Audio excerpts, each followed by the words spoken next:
Dans cette série de capsules consacrées aux interactions, nous allons commencer par parler des interactions et des forces. Commençons par quelques rappels. Quand un objet A agit sur un objet B, simultanément, B agit sur A. On dit alors que A et B sont en interaction. Vous avez appris l'an dernier à réaliser un diagramme objet-interaction qu'on appelle aussi DOI, et vous aviez vu qu'il y avait des interactions de contact et des interactions à distance.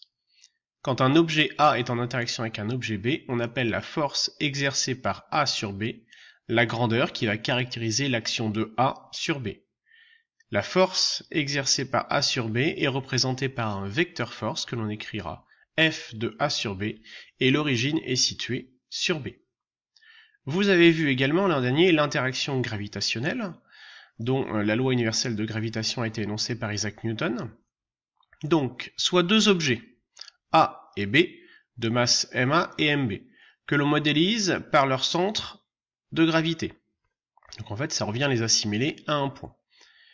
Ces points sont séparés d'une distance grand D.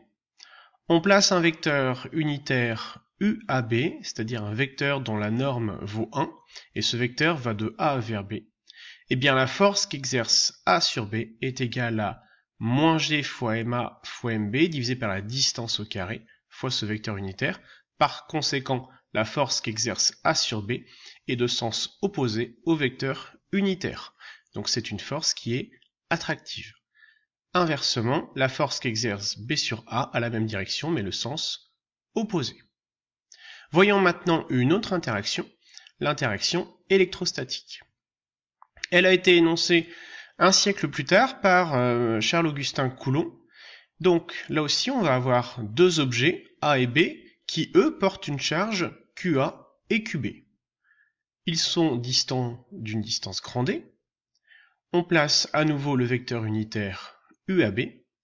Et bien la force qu'exerce A sur B est égale à une constante qui vaut 1 sur 4 pi epsilon 0, mais on va garder K, fois QA fois QB divisé par la distance au carré fois ce vecteur unitaire.